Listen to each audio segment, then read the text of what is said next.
everyone. Place the ring on her finger. Sit back and welcome the story of today. Today I'll be sharing stories than the weddings.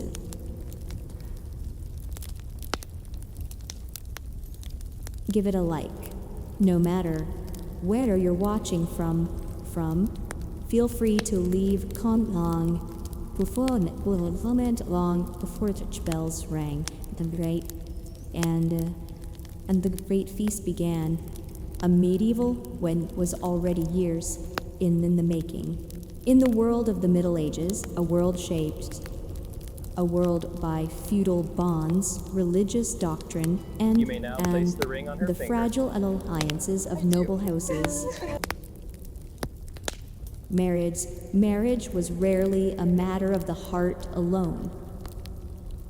It was, above all, a contract.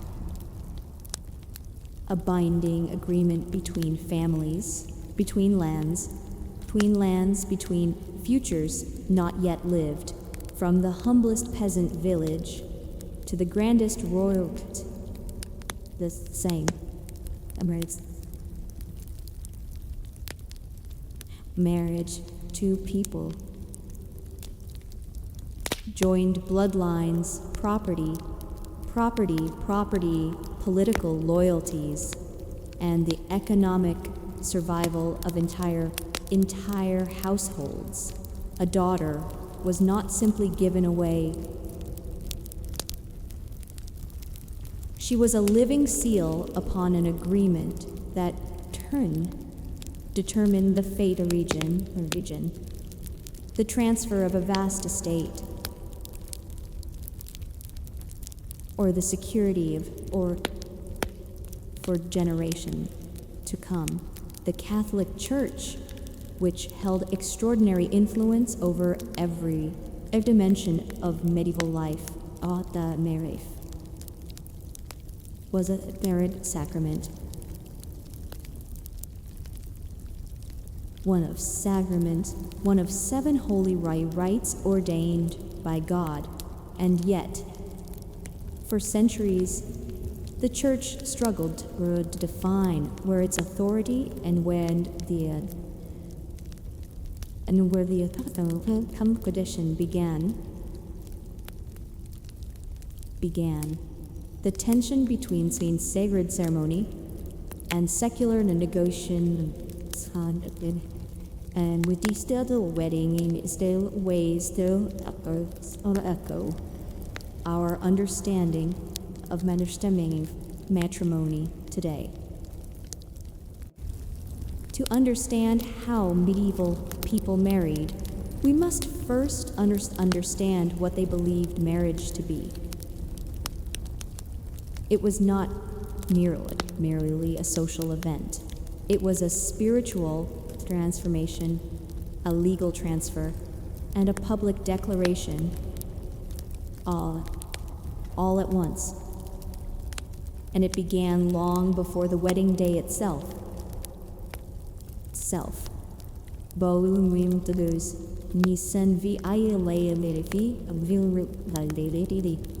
As medieval people experienced it, did not begin with vows. It began with negotiation, months, sometimes years, before any ceremony took place. Families entered into careful, often tense discussions about the terms of the union. These negotiations were known as the betrothal process, and they were as serious and binding as any legal document of the age. For noble families, the stakes were enormous. A marriage could secure a military alliance and a common enemy, resolve a territorial dispute that had simmered for decades, or bring desperately needed wealth into a struggling household. the parents, or in many cases, the Lord, King, who held authority over the family, would meet with advisors, scribes, sometimes clergy, to determine what each family would bring to the union. Dowry, brought by the bride's family, was one of the central points of discussion. This was the wealth in land, coin, livestock, or goods that the bride carried into her new household. It represented her family's investment in the marriage and served as a form of financial security for her within her husband's home. In many traditions, the domain even as it was managed by her husband. Equally important was the dower, sometimes called the morning gift, which the groom's family pledged to the bride. This was her protection in the event of her husband's death. A portion of his estate guaranteed to support her as a widow. Arrangements were written into contracts with extraordinary care, often witnessed by local lords, bishops, and respected members of the community. Among ordinary people, the farmers, craftsmen, and laborers who made up the vast majority of medieval society. The negotiations were simpler, but no less significant. A young man might need to prove he had enough land or tools or animals before a father would agree to give his daughter. The community itself often played an informal role, since everyone else's circumstances, reputation, stability, and respectability mattered enormously. The betrothal ceremony was itself a solemn event. The couple would exchange promises before witnesses, often in the presence of a priest. Though not always inside a church, they would clasp hands, a gesture called the hand fasting, and speak words of intent. In the eyes of medieval law and custom, this betrothal was almost as binding as marriage itself. To break a betrothal was considered a serious offense, sometimes grounds for legal action, sometimes a source of lasting family unity. Boiluim Pris Giliskap Sanda. Torin and Kalbi when the wedding day finally arrived, the ceremony itself took place not the church, but at its door. This was not a matter of exclusion. It was a deliberate and meaningful tradition. The threshold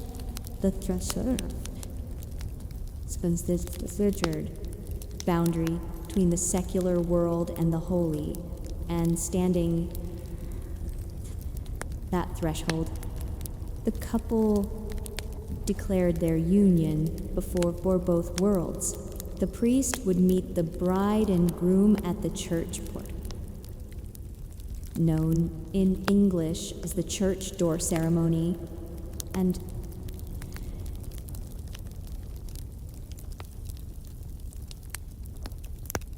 The words were simple, direct, and weighted with a lifetime of obligation.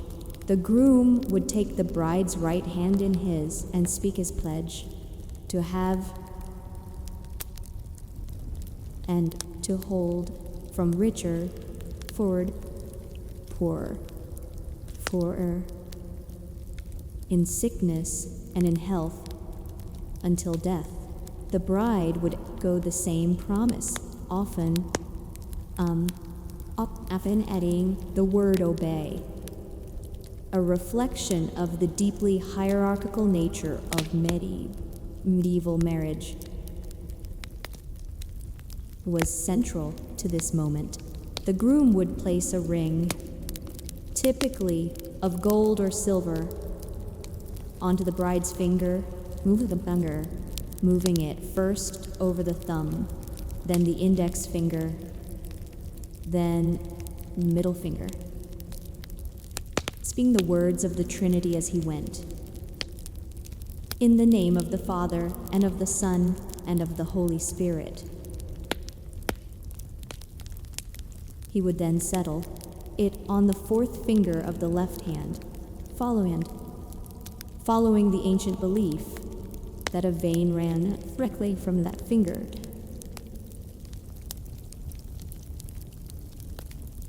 A belief the Romans had called the vena amoris, of the vein of love, and which the medieval world had inherited and cherished. Witnesses were essential. A marriage without witnesses was considered irregular at best, invalid at worst. The community's presence was not merely social, it was legal testimony. These were the people who could later. The marriage had truly taken place. The vows had been spoken freely. No impediment had prevented the union. In a world without written records, human memory was the archive.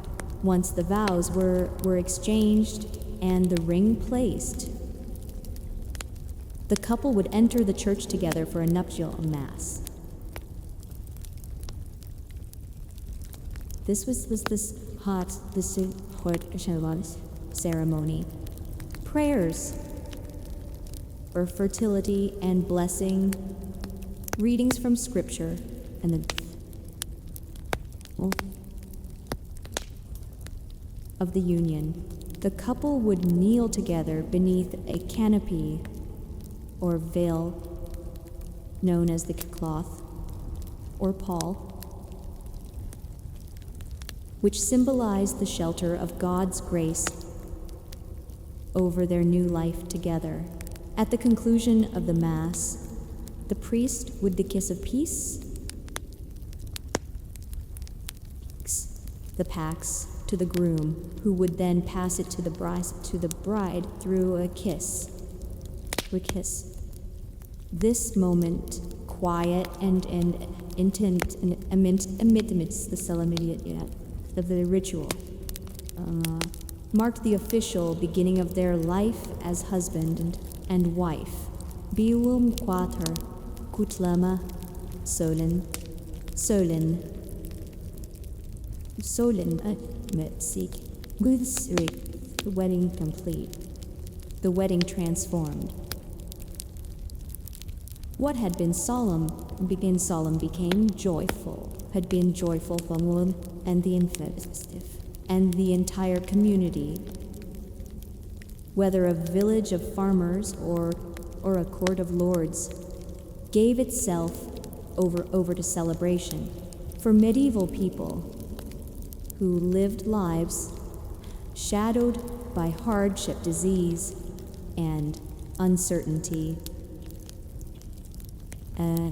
a wedding was one of the great legitimate occasions for abundance and pleasure. The wedding feast was the centerpiece of this celebration. and its scale depended almost entirely on the wealth of the families of the families involved. At a noble wedding, the feast might last for several days. Great tables would be laden with roasted meats, boar, venison, peacock, alongside elaborate pies, spiced sauces, fresh bread, and preserved fruits. The presentation of food was itself a form of arts and status display. Might be served dressed in their own feathers.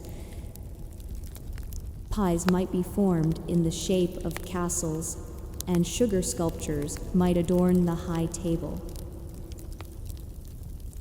Wine and ale flowed freely. Hippocras, a spiced wine, sweetened with cinnamon and other precious spices, was a particular favorite at wealthy celebrations.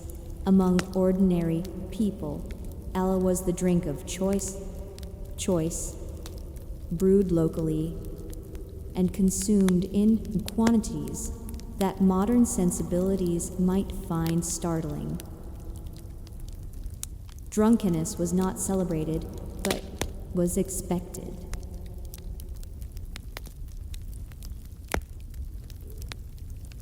Were essential to the celebration. At noble weddings, professional minstrels and troubadours would be hired throughout the face. He does is like the lute and viol, wind instruments like the sham and recorder and percussion. The music served many purposes. It set the mood, marked the progression of the meal, and provided accompaniment for dancing. Dancing was one of the great delights of a medieval wedding. Men and women encircled dances and line dances, many of them structured and ceremonial, others more improvised and energetic. The dance floor, and simply the open courtyard or great hall, was a space where social hierarchies relaxed slightly, where laughter was permitted, where the body could express what the formal ceremony had required to be solemn. Games and entertainments also filled the hours. Celebration. Jugglers, acrobats, and storytellers might perform for the assembled guests. At larger weddings, noble tournaments might be held in the days surrounding the event. Contests of jousting and swordsmanship that provided entertainment, while all also demonstrated martial training of the groom and his allies. For peasant weddings, the scale was smaller, but the spirit was no less genuine.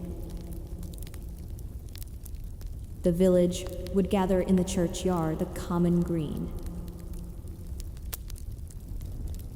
Communally, each family contributing what they could. Music came from local talent rather than professional musicians. The dancing was no less enthusiastic.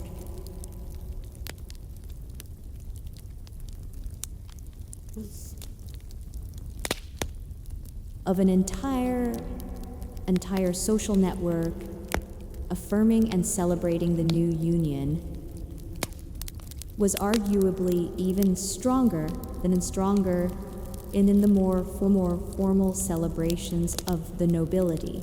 Buim Singh. Jeline Damat Giseiler Gisembeler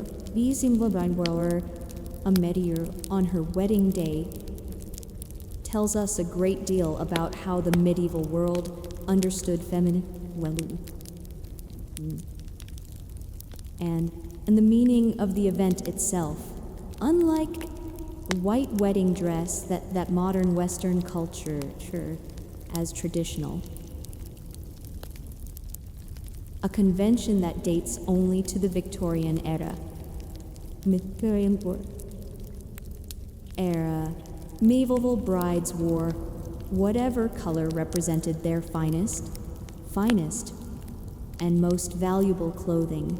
For a noble woman, this might mean a gown of deep blue, rich, red, or vibrant green, embroidered with gold thread, trimmed with fur, and adorned with jewels. Blue in particular, carried deep symbolism in the medieval Christian world. It was the color associated with the weird. And wedding day was understood as an invocation and a symbol of some unfaithfulness and faithfulness. The bride's hair was often worn loose or loosely braided.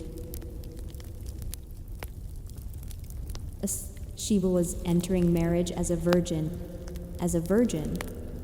Hair unbound was the visual language of maidenhood. After the wedding, married women were expected to cover their hair, and a mantra covered ceremony. In the ceremony, a garland or wreath of flowers might adorn the bride's head, with specific flowers carrying specific rosemary for remembrance and seed, orange blossoms for fertility, myrtle for love. The dress was similarly a display of status. Noble grooms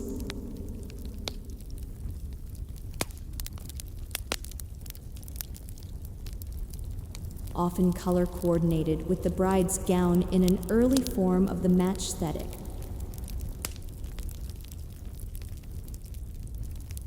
His clothing would be tailored and fitted, demonstrating both wealth and physical propriety. Weapons, a sword or dagger, might be worn of his formal dress, a reminder of his role as protector.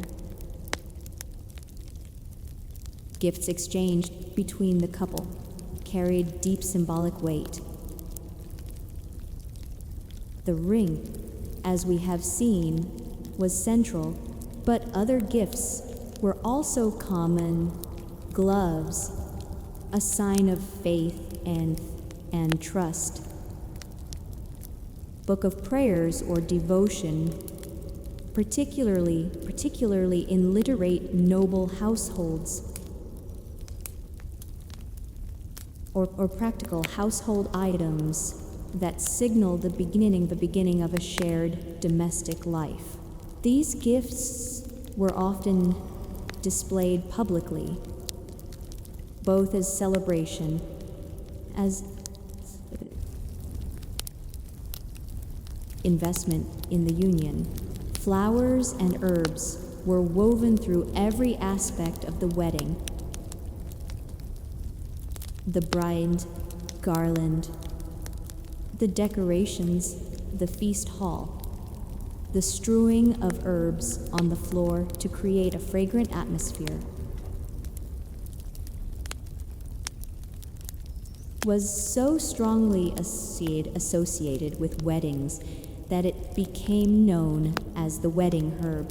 Guests might carry sprigs of it themselves, and it would be incorporated into the wedding crown, the decorations at the feast.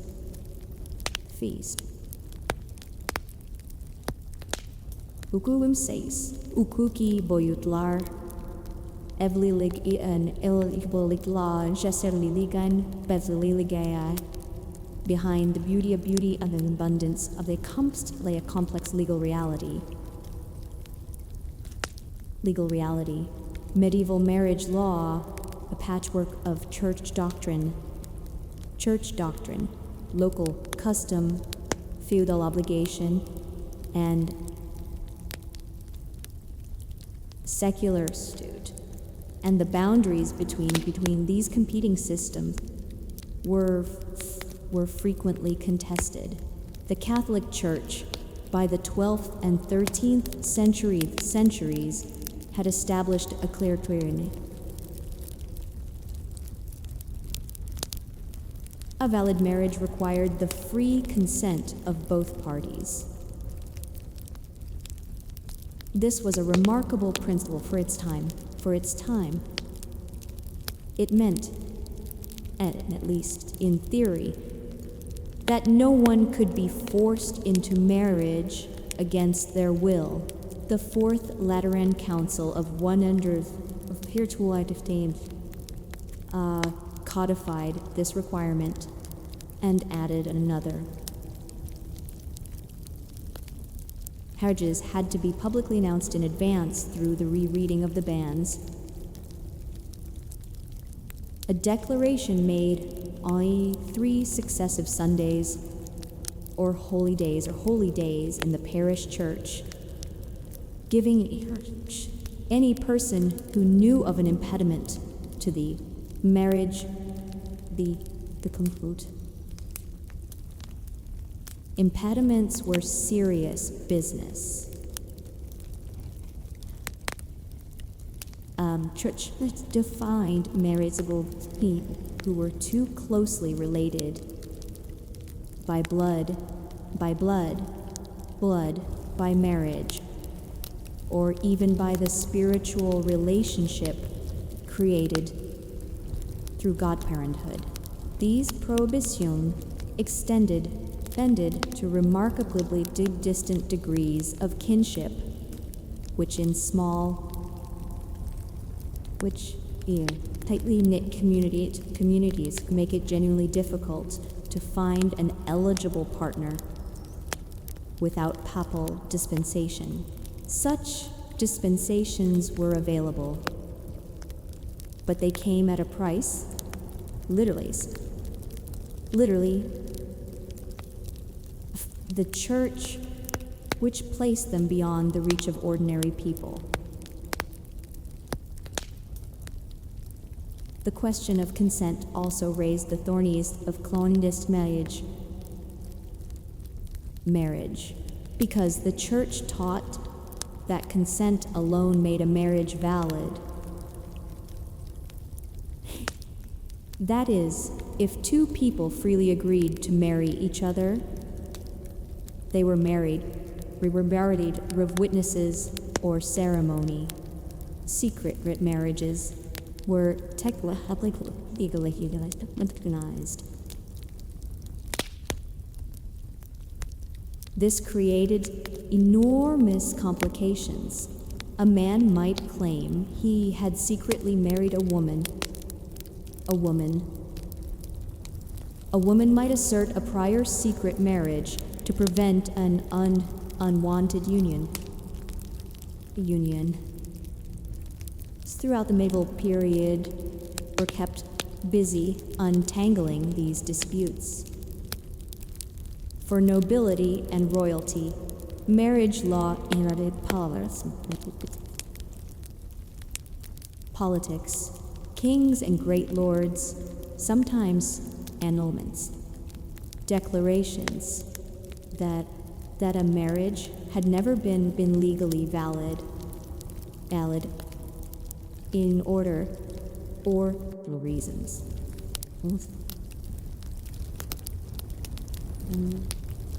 The grounds for annulment could include lack of consent, pre-existing marriage, or an impediment of kinship.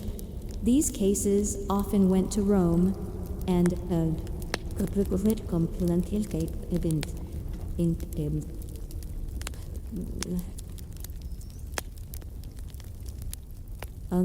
kingdoms. Among ordinary people, the practical reality was that community recognition was more than strict legal formality. If a couple had lived together, been acknowledged as husband, wife, leader, and conduct themselves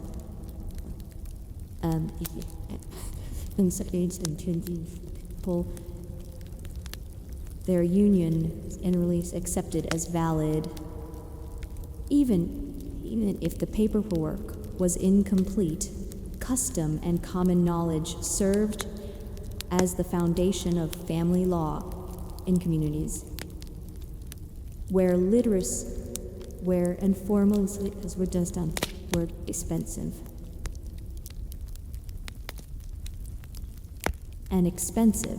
Boom sech Jesse ritueleri helasi Jaleri. Jesse in the medieval understanding of marriage, the wedding ceremony and feast were not the final act of the wedding day. There one more ritual, one more moment of communal affirmation before the marriage was considered fully consummated and complete. The bedding ceremony was a custom that modern sensibilities might find startling in its lack of privacy, but which made perfect sense within the medieval framework of marriage as a public and communal event. After the feast, the wedding party, guests, family members, friends, sometimes even clergy would accompany the bride and groom to the bridal chamber. Would have been prepared in advance. The bed strewn with herbs and flowers, candles lit, wine and spiced sweetmeats placed nearby. The priest might bless the chamber and the bed, holy water, and speaking prayers for fertility and blessing. This blessing was understood as essential. It ensured that the marital bed was a sacred space, sanctified by the church, and that any children would be born a blessed union. The couple would be put to bed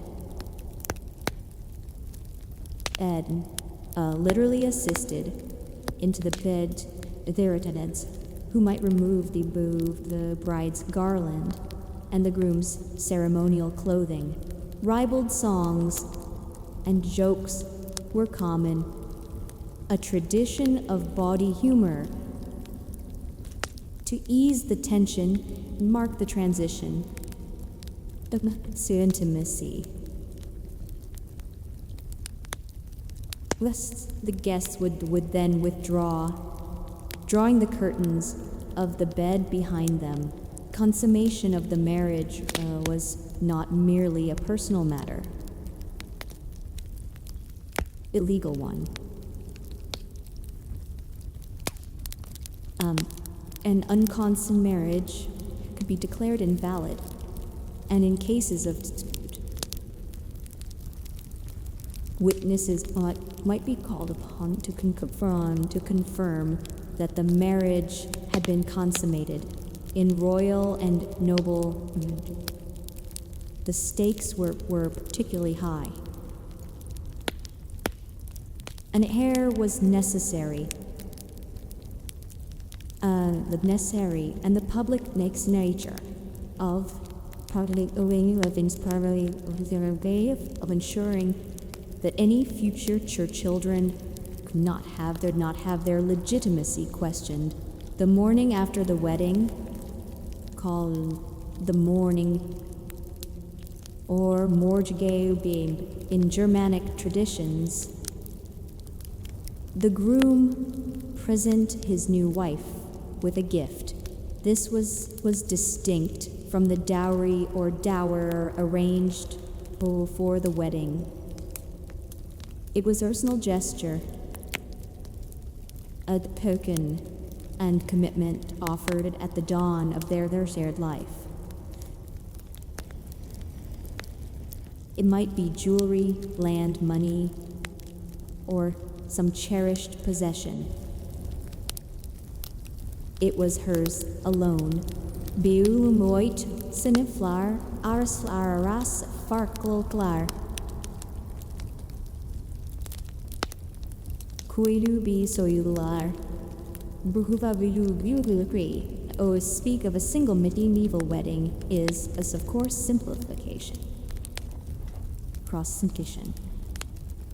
Across centuries, across countries, across the vast social hierarchies of medieval Europe, weddings took shapes as varied as the people who celebrated them. What united them was the underlying structure, the betrothal, the vows, the feast. But what distinguished them was everything else. A peasant wedding in 14th century England, not a royal wedding in 14th, 18th century France. If the same base work, it's because same beats.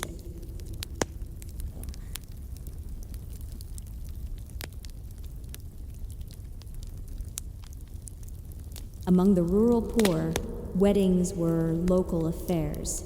The ceremony might take place at the village church that the family did for generations, officiated by a priest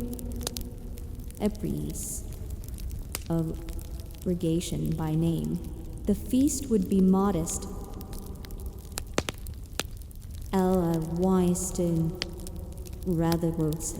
rather than elaborate peacock. Bread baked by the bride's mother rather than prepared professional.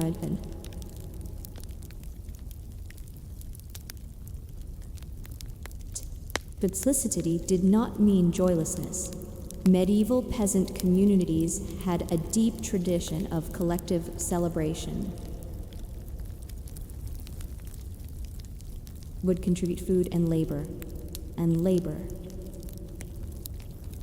Musicians from the village, a fiddler, a piper, would provide music. Everyone knew the dancing would continue until well past midnight, fueled by ale and the genuine pleasure of communal festivity. For people whose daily lives were shaped by hard physical labor and constant economic trade, a wedding of abundance among the merchant and artisan classes of medieval towns. The guild masters, the prosperous tradespeople, weddings occupied a middle ground. These families had more resources than peasants, were at cure conscious of overstepping the social boundaries that separated them from the nobility. Guild regulations in some cities actually limited the number of guests at a merchant wedding and the expense of the feast.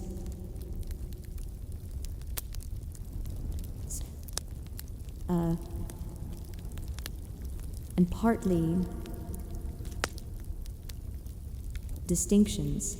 At the apex of medieval society, royal and aristocratic weddings were of breathtaking scale and political significance. The wedding of a king or great lord was not a personal celebration. It was a state occasion attended hundreds or thousands of guests, lasting for days or even weeks, and accompanied by tournaments, processions, theatrical performances, and displays of wealth designed to project power, alliance to every observer. The wedding of Margaret of York to Charles of Burgundy in full of Burgundy, 1468, is one of the most documented and spectacular medieval weddings on record. The celebrations in Bruges lasted 10 days. Extraordinary elaboration, jousting tournaments,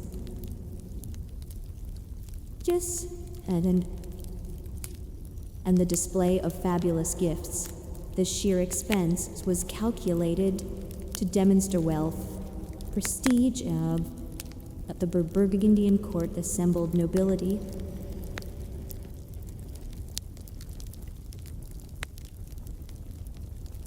A wedding at this level was foreign policy conducted through banqueting and spectacle.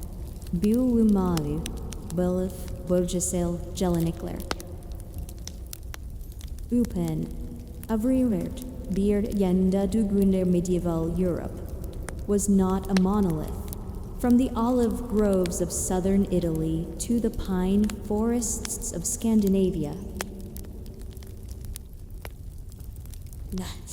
windswept plains of Castile to the river valleys, Roli Romanam, distinct regional cultures had developed their own wedding traditions, layered over the common Catholic wedding work, but expressing the particular character in the Byzantine East and the Orthodox Christian Greece, Bulgaria, wedding ceremony, wedding to different form from the Latin West, the Orthodox rite centered on the crowning of the couple, not with flock, but with metal or cloth crowns, symbolizing their role as king, and queen of their new household. The priest would lead the couple in a solemn walk around 3 times the number of the Trinity, while the choir sang hymns and hymns. The ceremony was longer, more elaborate, and more mystical in character than its Western counterpart. In Scandinavia, Parisian customs lingered long after conversion to Christianity, mingling with the new faith in ways that could make the maiden wedding of the old and the new the exchange of swords between the families, ancestral swords, heavy with the memory of the past, was distorting, was a symbolizing transfer of ancestral protection from one family to another. Hammer symbols, relics of the worship of Thor, might still appear alongside Christian. In Ireland and Wales, the Celtic tradition of hand fasting, the binding of the couple's hands with cord or ribbon, was deeply embedded in wedding custom, predating Christianity,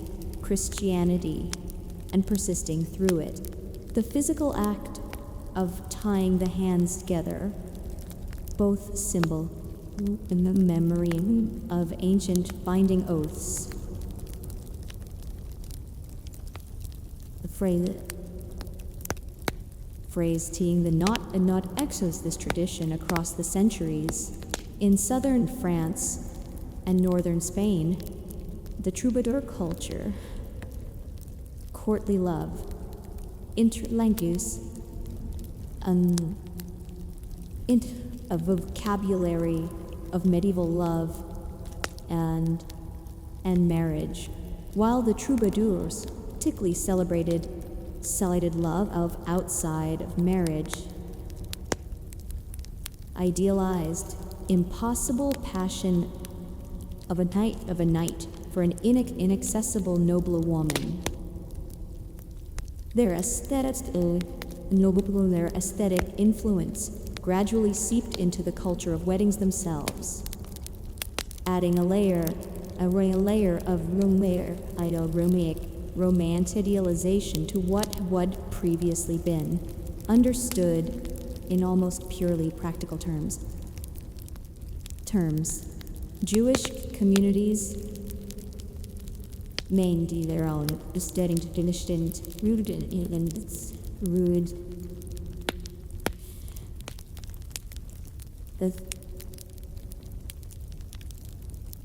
the chuppah, the wedding canopy,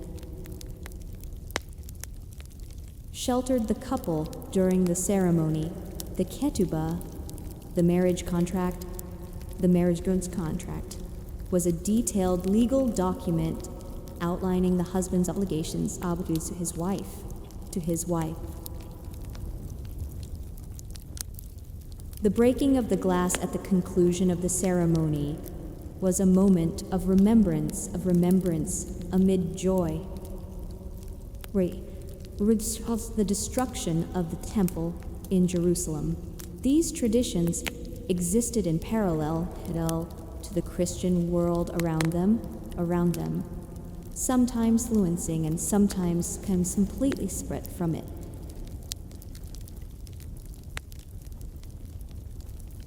Boelim death evlilik kilig, kilis vev otsmavi bismavi ozlasma. The relationship between the medieval church and the institute of marriage was never simple.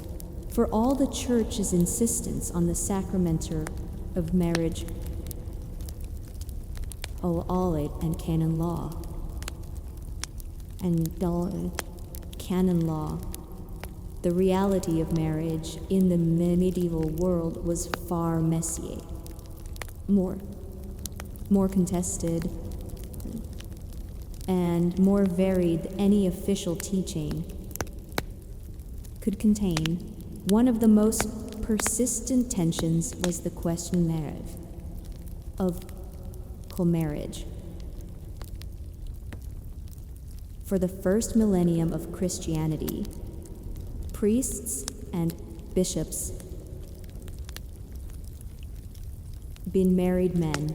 It was only in the 11th and 12th centuries, as part of the broader reform movement,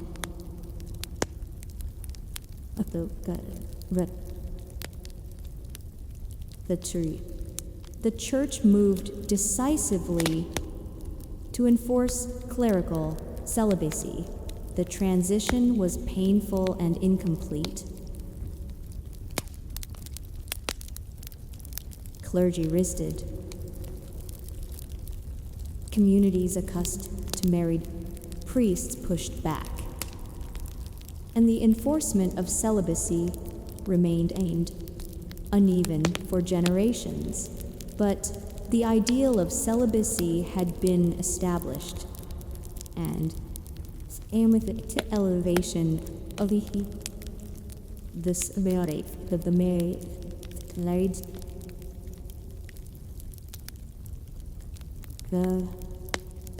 created theological destiny is wrestled with constantly.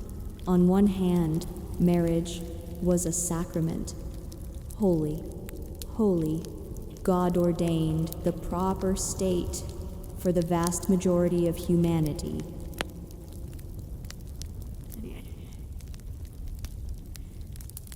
On the other hand, in celibacy were understood as a higher calling, a more perfect imitation of Christ and the angels than the angels. The married state was good. The celibate state was better.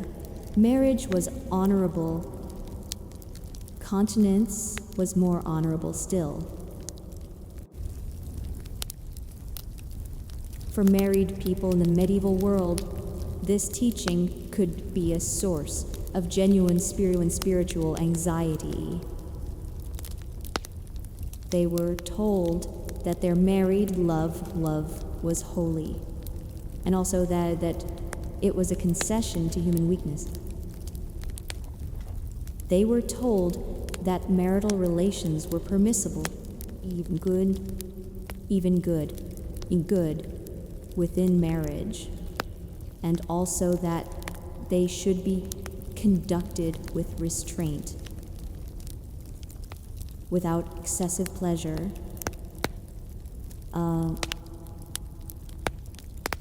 procreation. The Church's guidance on the appropriate conduct of married life was detailed and often difficult to reconcile with the lived relationships, and yet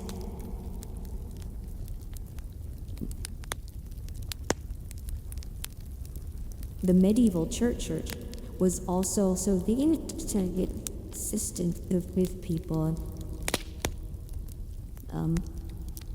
within marriage, its insistence on consent, that no one could be forced into marriage, gave women and men and at least a theoretical protection.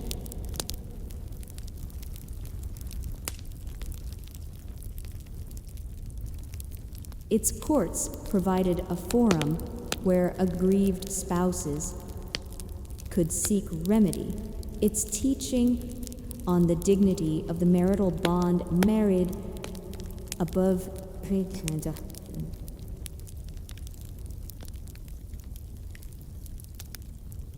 the personal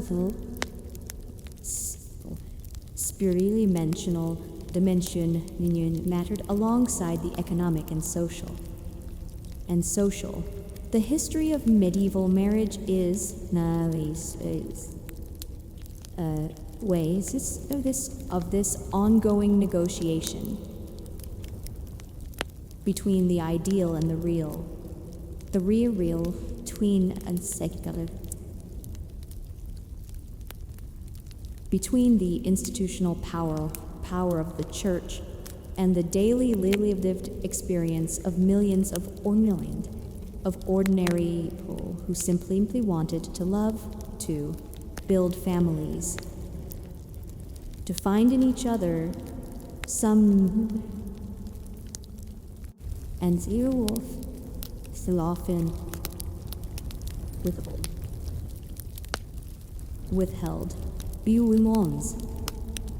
Sokuklar be en evlilikler. Zorunluluk Edric ve de etik among the aspects of medieval marriage that strike modern observers most forcefully is the question of age. In an era when life expectancy was lower,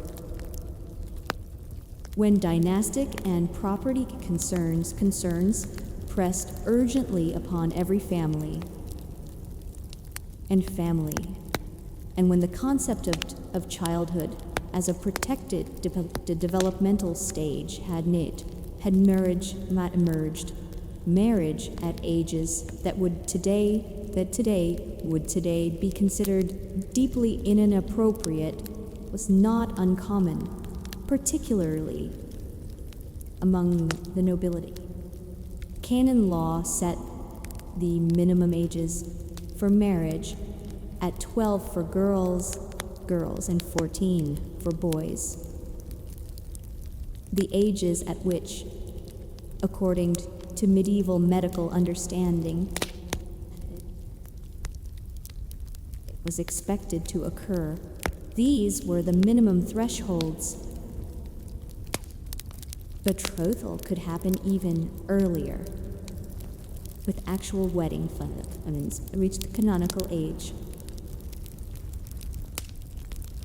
the canonical age among royalty and high nobility. Betrothals were sometimes made,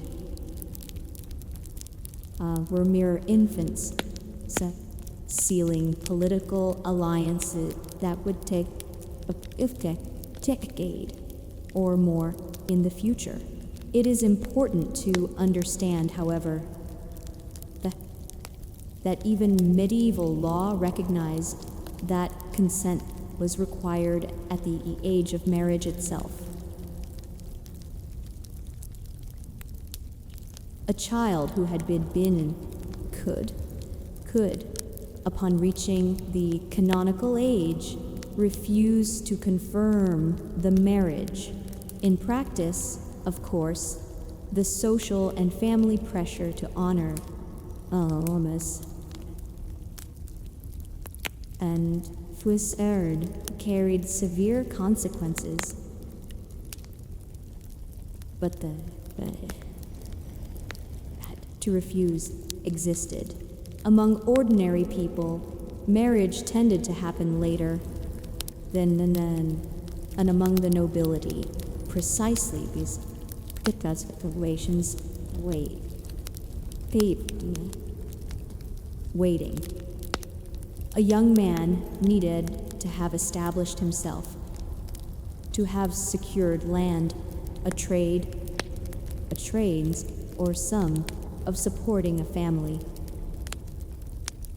before he could reasonably marry. A young woman needed to have assembled her dowry. Economic, fidelity, and often not. The demographic evidence from England, other well-studied regions, suggests that among common people, the average age first marriage was considerably higher than the minimum. Often the mid-20s for men, and the late teens to early 20s for women. This was a medieval reality quite different from the noble marriage patterns might suggest. The lives of children in medieval marriages, particularly noble girls married young into strange households, were often difficult, separated from their families, expected to manage households, the authority of in-laws and husbands, and as usually not in women, their new lives with whatever resources of intelligence, social skill, and personal strength they possessed. Some accounts left by or about such women lives of remarkable agency, and capability, even in the severe constraints of their situation. Others reveal lives of isolation and sorrow. The umdondor be death was a constant companion in the medieval world. Disease, childbirth, accident, all can make widowhood a common experience for medieval women, often at relatively ages. How the medieval world understood and treated widows tells us much about the underlying assumptions of its marriage culture. A widow in medieval society occupied unusual and often ambiguous position. She was no longer under the direct legal authority of a husband or father. She could, in many jurisdictions, own property, enter into contracts, and conduct business in her own right. In this sense, widowhood could represent a degree of autonomy that married life did not.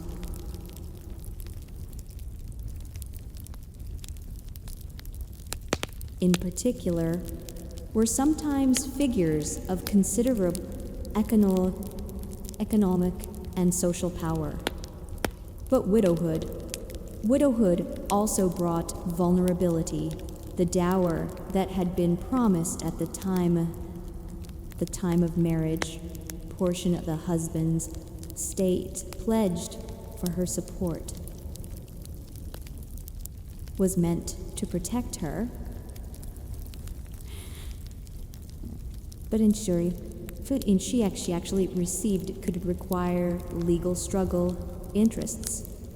Her late husband's heirs, in-laws might contest.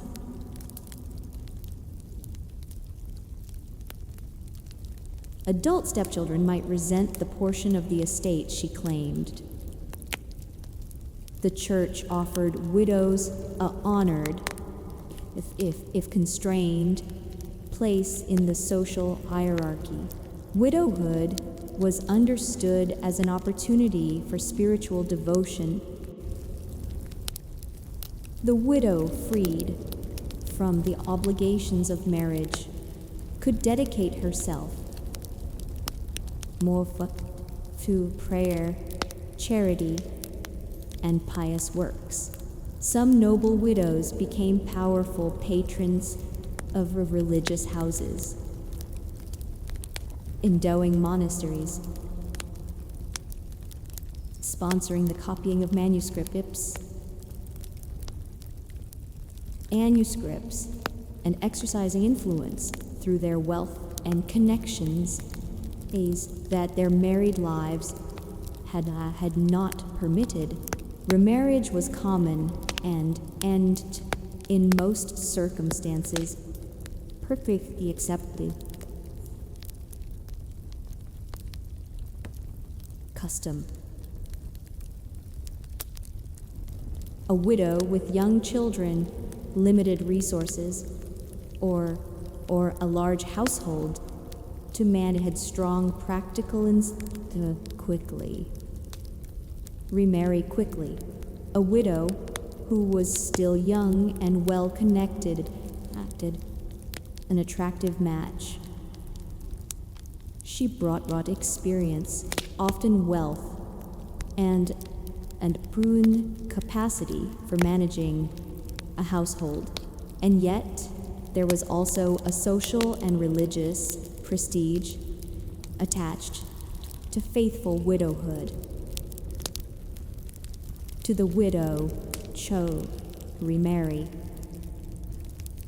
who devoted her remaining life to the memory of her husband and the service of God. This ideal embodied in the figure of the holy widow created tension. Remarriage was practical and often necessary. Restraint was ideally admirable. Medieval people navigated this tension.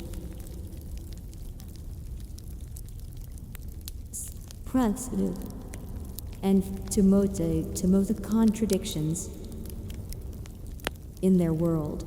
Biolum tres adbiata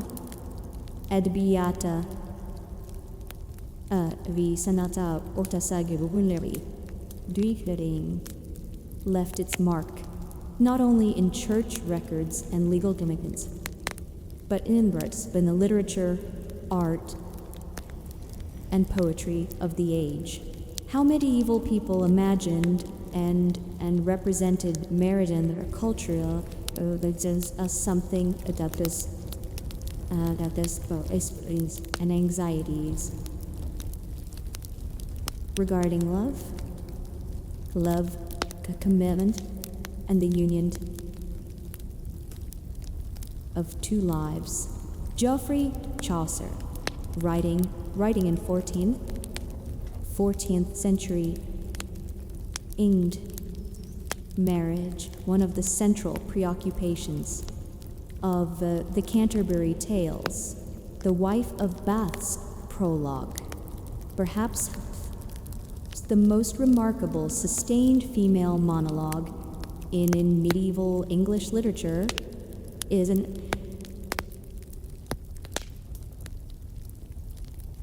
extended meditation on the experience of marriage from the perspective of a woman who outlived 5 husbands and speaks with candid authority about the negotiations of power, desire, and obligation within the marital bond.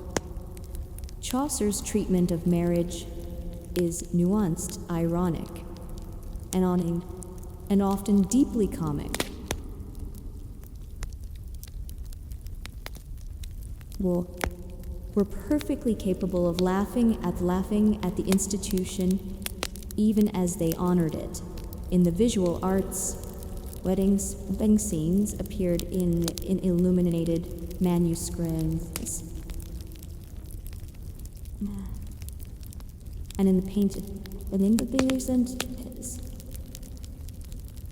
and churches. The Arnolfini portrait Janumaik and Janbantic in 434 has long been interpreted, though those scholars continue to debate its precise meaning as a record of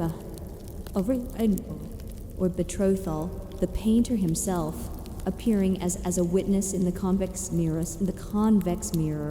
reflected in the background. Whatever its precise occasion, the painting demonstrates the medieval early desire to commemorate the marriage moment in permanent visual form. Courtly romances, the great prose and verse narratives that circulate among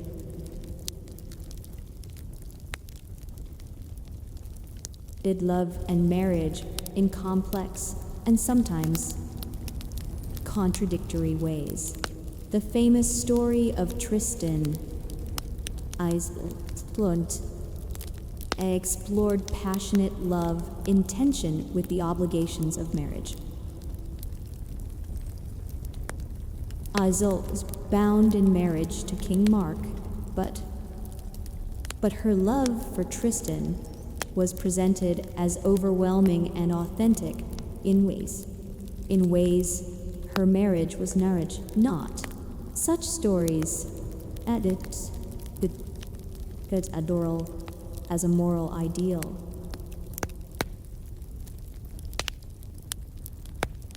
But they did cultural expression to the real tension between the intellectual nature of marriage and the other side and the romantic and emotional connection. The Song of Solomon, with its static cellular love, was one of the most frequently copied and commented upon in the medieval period. Medieval theologians interpreted it allegorically as the love between Christ and the church, or between God and the soul. But its words were also read and used in used contexts, lending sacred authority to the expression of human love and desire. The boundary between sacred and secular in the medievals of love and marriage was never fully secure. Troubadour poetry from Provence, milliliter from the German-speaking world, and the kingdoms of the Iberian Peninsula all contributed to a rich vocabulary of love poetry that, while often celebrating idealized and impossible passion, also shaped the emotional expectations with which medieval people entered marriage. They wanted, or at least hoped for, something more than a contract. They hoped tenderness, for fidelity for the peculiar comfort of being known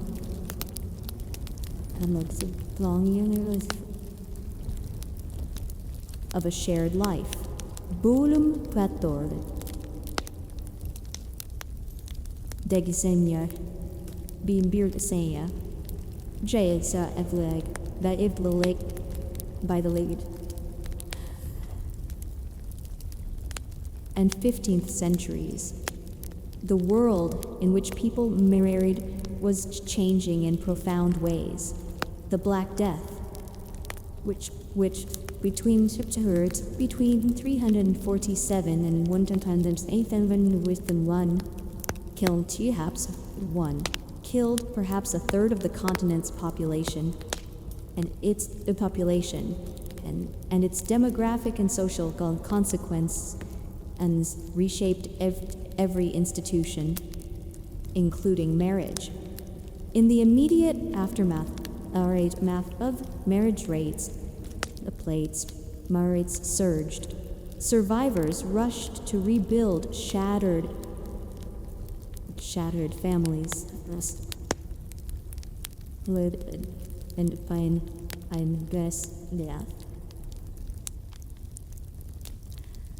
to find in human connection some answer to the overwhelming experience of loss. The labor shortage created by plague gave surviving peasants a new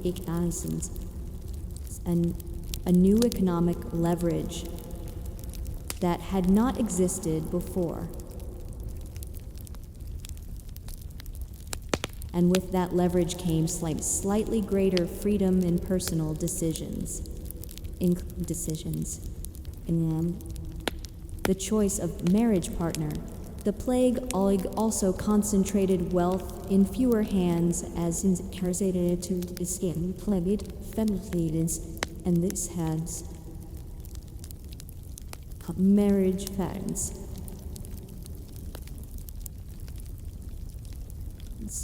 Noble families found themselves under pressure marry traditional national balance.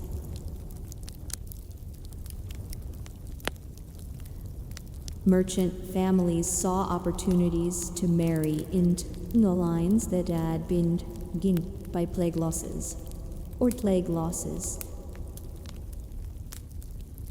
Ordinary people found property landscape rearranged in ways that created both opportunities and vulnerabilities. The rise of urban life, the growth of a class, the gradual spread of vernacular literature also began change how people thought about and experienced marriage. Love letters become more common in the historical record.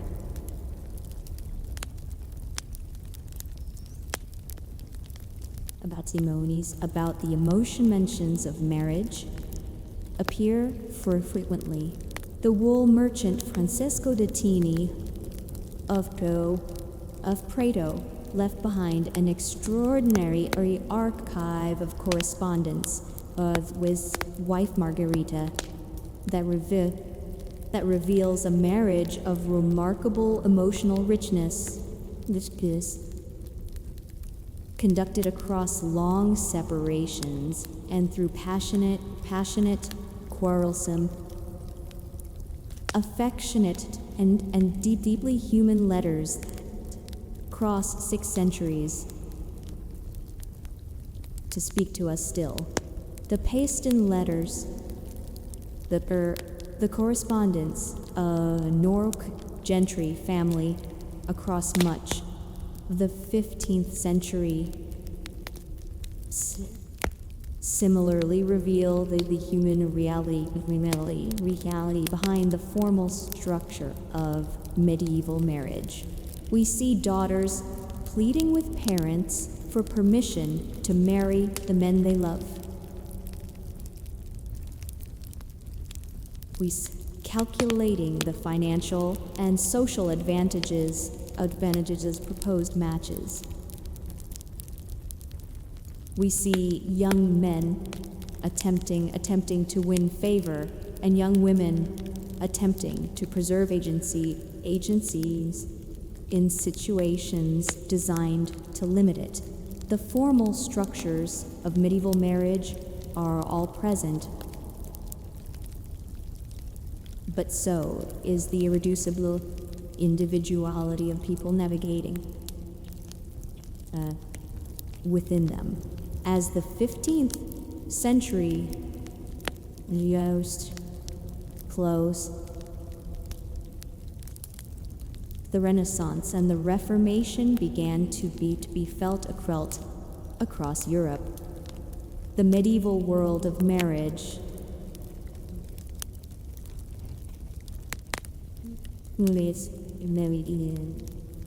something that's more modern. The Reformation would shatter the Church's monopoly on marriage doctrine. The Renaissance introduced the Rome ideals of romantic love and individual fulfillment. The printing press would spread new ideas about love, relationships, and the proper nature of marriage, unprecedented speed. But all of this change built upon the medieval foundation the medieval centuries had laid. The understanding of marriage as sacred and social, personal and political, a matter of contract and a matter of the heart. Bill Pilunkins Feitas Miras Ortasal Bais Braktaklar. We step back and medieval wedding is in its full complexity. The negotiations and contracts the church door ceremonies and nuptial masses, the feasts and music, the bedding ceremonies and morning gifts, the legal disputes and theological debates, we find ourselves at something that is simultaneously very distinct and strangely familiar. Many of the most persistent traditions in modern Western wedding culture roots that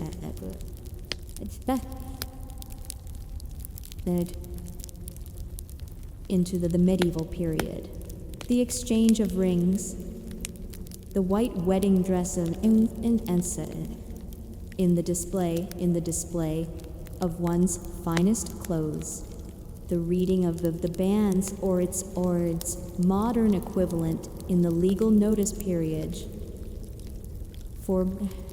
before marriage, the wedding feast and the communal celebration, the role of witnesses. All of these carry medieval DNA, however transformed by the intervening centuries. More fundamentally, the medieval world bequeathed to us a set of questions about marriage that have never nor fully resolved. How do we balance the practical and the romantic? How do we honor both the social of marriage, its significant family and community, and the deeply personal dimension, the intimate life of two people who must build a world together? How do we reconcile the legal and economic reality of marriage with its emotional and spiritual significance?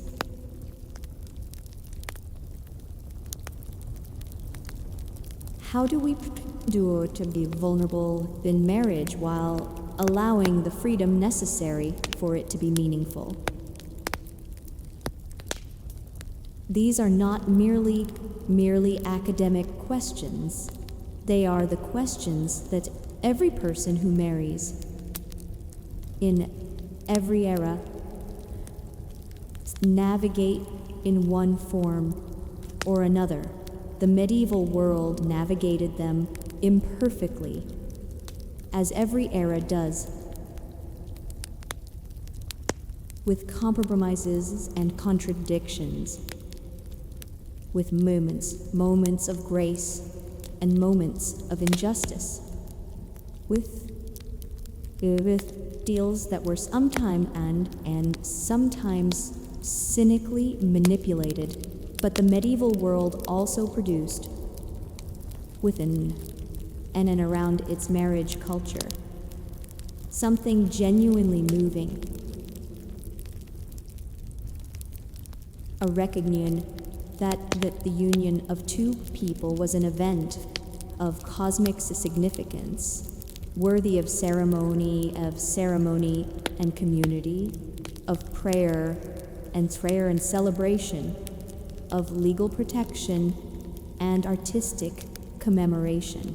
That recognition that a wedding matters, that it's more than a transaction, that it deserves to be witnessed and celebrated and remembered, is perhaps the most enduring gift. The gift the medieval world has given to all the weddings that have come after. In the great cathedrals and humble village churches of medieval Europe, in halls and open village greens, in the written contracts and the whispered vows, something was being affirmed again and again across the centuries. That human beings are not alone, that love and commitment are worth marking, that the joining of two lives is a sacred act that the community must, and the cosmos must bless. That affirmation echoes through every wedding today.